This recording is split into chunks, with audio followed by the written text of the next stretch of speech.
Hello everyone, welcome to the KRARKENING MTG. My name is Henshans and welcome to the first video of the channel. This channel is just going to be about making a bunch of Krark decks and testing them out and showing them off. We got a great game for you guys today. We have my friends Toxic, Nate, and Soogun today. Toxic on Tymna the Weaver and Dargo the Shipwrecker. That's a Mardu Storm list. Very strong deck, can be very fast deck. Revolves around a lot of dockside loops, Dargo loops, and then Kenrith the same, dockside loops, and then just drawing everybody out with Kenrith. And then we have Nate over here on Clue Farm. That is a variant of Blue Farm with different commanders, Lucas and Will, or Wernog and Bjorna. And you went through Breach of Thassa's Oracle, and then you have me on Krark Sakashima, is it Storm, flipping coins, trying to resolve some spells. And here we go. Looks like we got Toxic starting off today. Plays an Arid Mesa. Cracks that for a Badlands into a Soul Ring. And looks like he just passes from there. And Nate forgot to put his pregame gemstones into play. Looks like he's exiling Calling the Week. And Soogun is playing a Polluted Delta and shipping the turn from there, it looks like. Draft turn, and I play a Monomo School Water's Edge. I want to switch this out into an island. I'm not on Phyrexian Metamorph anymore, so I will not be copying any One Rings. I cast a Mana Crypt,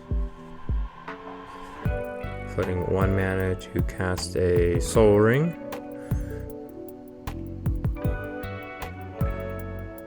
And using all 4 mana for a Displacer Kitten. This is the first time I've cast a Displacer Kitten in the deck. It's just my recent include, and turn 1 Displacer Kitten is pretty strong, especially the way to trigger it on turn 1. It looks like Soogun has a response here. He's cracking his Polluted Delta to cast a Silence. Pretty happy to see a Silence here so early in the game. Turn 1 is, great time to get a Silence out of somebody's hand and not have to worry about it later. Resolve the Displacer Kitten from the Displacer Kitten trigger on the Mox Opal, flickering the Mana Crypt, and as I am silenced, I would just have to pass the turn to Nate over here. He plays a Marsh Flats for turn. Cracks it and is getting an Underground Sea. Tapping, looks like a red and a blue for his commander. Lucas a Sharpshooter or Bjorna, and then costs a Mox Amber. It's a pretty solid turn 1. Getting Lucas out turn 1 is really good. That way you can start tapping and sacrificing artifacts immediately. Toxic draws for turn. He casts an Imperial Recruiter. That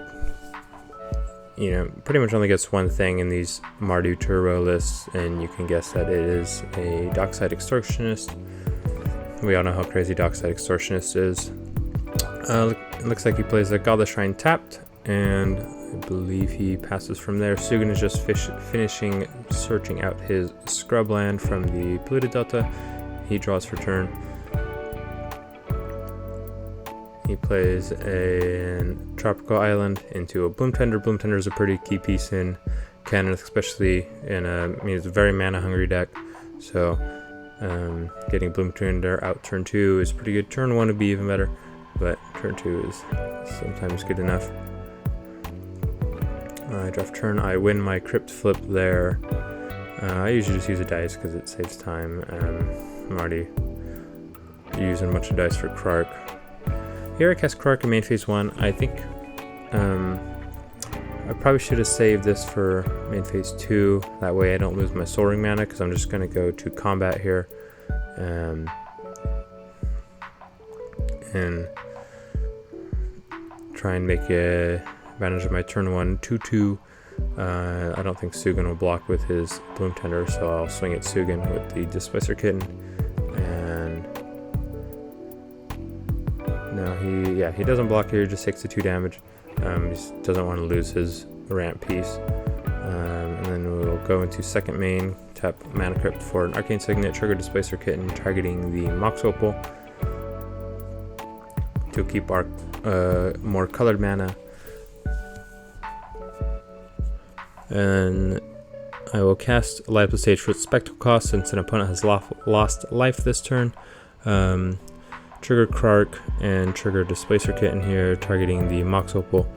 I'm okay if the flips lose here because I can get up the storm count a little bit, and I can just recast it for 1 red with the Mox Opal flickering from the Displacer Kitten.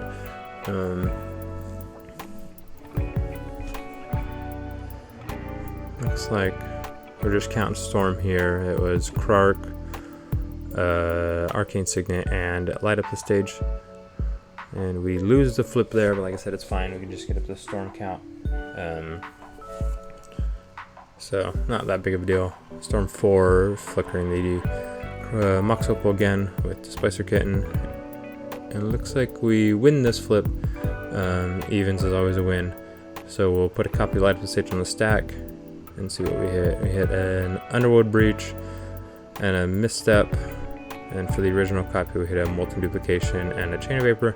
Weren't very good hits. I contemplated passing here. I don't have much gas in my grave and nothing really to fuel it. So we kind of do some finagling here. We just want to cast a Chain of Vapor to try and get some of this back into my hand. Even though I didn't need to, I guess I could have waited because I can do it at instant speed, but this also helps play around Dranith and that sort of thing. But also, like I said, I could have just waited to cast these. And maybe if I get them back in a hand, then people will forget that they're in my hand instead of just having them out on board to see. Cast Chain of Vapor here, targeting the Mox Opal, flickering the Mox Opal with the Displacer Kitten, and then in response I cast Mental Misstep, just trying to get, like I said, get these back into hand. But it looks like the Mental Misstep copies, and I forgot to resolve the Krark trigger on the Chain of Vapor here, but it's not that big of a deal. Eventually it would have gotten to grave anyways, so maybe we just had a few more storm. And just figuring out what mana we want to tap here. We're casting a Molten Duplication. We originally target the Mox Opal, but we'd rather target the Arcane Signet, as obviously the Mox Opal is legendary, and we also want to flicker the Mox Opal, so we don't want to lose our target of the Molten Duplication. So we win the flip here. We originally target the Arcane Signet, and then we copy it and target the Mana Crypt. So we get 3 extra mana here, which is a lot of mana, plus the Mox Opal, so we really get 4 mana here. Let's talk about a ritual. You will tap the Mana Crypt and the Mox Opal here to cast an Underworld Breach. We have a Displacer Kitten trigger targeting the Mox Opal. Everybody passes on the Underworld Breach, and then I would tap. I guess I flicker the Mana Crypt instead of the Mox Opal.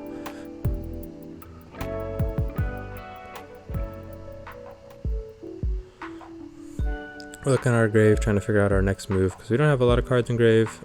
We do have enough to cast one of the spells, but maybe we want to keep in some of those spells for potential use later if we get enough fuel in grave. Casting Sakashima here. Sakashima will come in as a copy of Krark. Almost never comes in as a copy of anything else. Sometimes in some niche scenarios it does, but that's very few and far between. We will cast a Mox Diamond here. Notably, we are Hellbent, so we have no cards in hand. This Mox Diamond is just going to go to grave, but we need it for the Displacer Kitten trigger.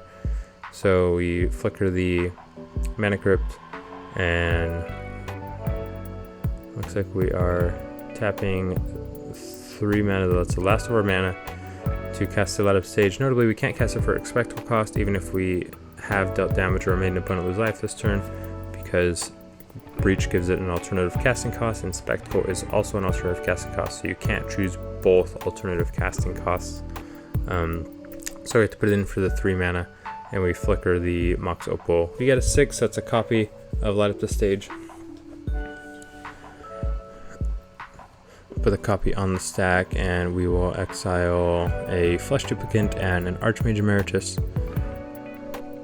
Still not quite what we're looking for with little to no mana. We get another copy, so we will get a Submerge and a Polluted Delta. Hitting a free spell here is pretty good. I don't have an island currently, but I just hit the Polluted Delta, so we will have an island soon. And our last copy resolves hitting a Rite of Flame and a Merchant Scroll.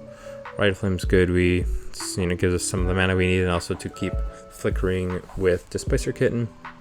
And we tutor with we fetch with the Polluted Delta to get a Volcanic Island. Just thinking what spell we want to cast next here.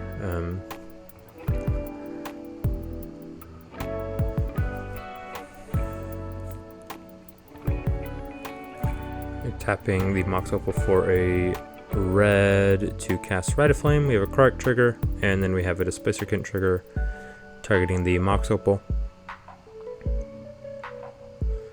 Flicker Mox Opal, and then resolve the 2 Krark triggers. We get a 6, so we'll put a copy of Rite of Flame on the stack, making 2 red.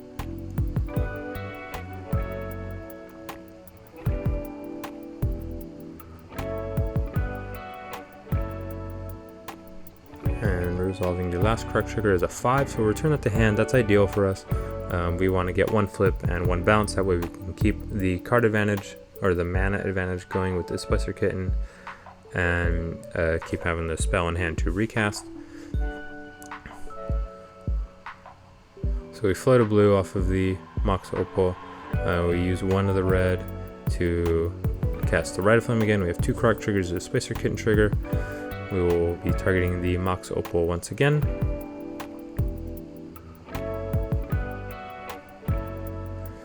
We get a 4, so we'll put a copy of the Rite of Flame on the stack. 1 more trigger to resolve is a 3, so return that to hand. We continue to get good flips. We have 5 mana at our disposal, 6 mana at our disposal here, when just earlier we were at 0. We will float. We use the blue and the Mox Opal and 2 of the red to cast the Archmage Emeritus. I'm forgetting to remove there we go. I removed the Krark trigger from the field just so it's not confusing. We'll use the last floating red to cast that again. And we have 2 Krark triggers, Archmage trigger and Displacer Kitten trigger. We will flicker first, and we will draw from the Archmage Emeritus.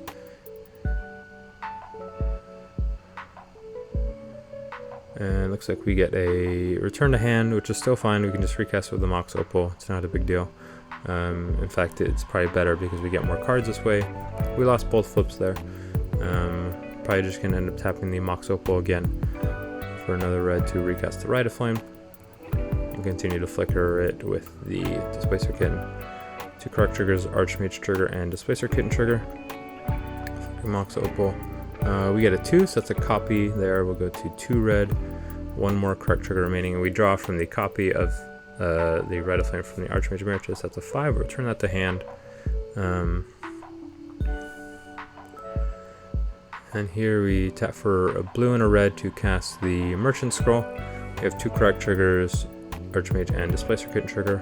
We'll flicker the Mox Opal, draw from the Archmage, and roll for Krark. I forgot to put the triggers on the board, but you can still see it here. It's a 5, so we'll lose that flip, and then that is a 4, so we'll copy that and draw from the Archmage, and then we'll go tutor out a Brain Freeze in the hand. We already have Breach out, and Storm is pretty high at this point, so we're likely to be able to fill our grave a lot. We will cast Storm or Brain Freeze here. Storm is 16, plus the original copy would be 17. We'll flicker the Mox Opal, and then draw from the Archmage Emeritus. It's pretty easy non-deterministic here. We can keep casting the Brain Freeze if we want, or we can make some more mana with Rite of Flame, cast Stormkill, but first we need to remove the Archmage Emeritus, that way we don't draw ourselves, because after drawing the 16 cards and milling 48 cards, we probably have about 10 to 15 cards in our grave, or in our deck. So I don't do that here, but my friends and I are knowledgeable on how Krark works, so we're just like, yeah, we'll eventually remove the Archmage Emeritus, and then we'll go for the win line there, which is a loop of Lightning Bolt and Stormkill Artist. Stormkill Artist and Lightning Bolt go mana neutral, as well as Bergie does if you want to do that. And even if the Lightning Bolt goes to grave, we will still have cards to exile to recast it, and then we will go to loot from there. Pretty much just either returning it to hand or casting it from graveyard again. You can see Toxic over there had a turn 3 ad nauseum, which is pretty scary with a dockside that would have made a lot of mana for me. I don't know if we had gotten to his turn if I'd be able to stop that or not. Like I said, if Soogun had saved the silence for my turn 2 instead of turn 1, where he was worried about me having a Krark with like a Deflecting Swat or Fierce Guardianship in hand. But I think turn 2 is better to save the silence for, just to stop the payoff and then force me to pass the turn. But that also could have enabled Toxic to win. Yeah, that was a very quick game. It's one of the faster games I've played with Krark. We don't get turn 2s very often, but Displacer Kitten is one hell of an enabler, and I've been very happy with how Displacer Kitten has been paying off in the deck since I've included it. Like I said, that was the first time I've actually played it, but if every game goes like that, it's an awesome game. But it does put a target on you from turn 1. But nobody had any real opposition, so it paid off, and we were able to storm off from near nothing there, which I was a little surprised about. Yeah, thank you guys for watching. We will be having more Krark gameplay here soon, and I really look forward to that, and showing you guys, like I said, all these different Krark variants and learning them, and showing you guys the ropes as I learn them as well. So thank you guys very much for watching, and I will see you all later.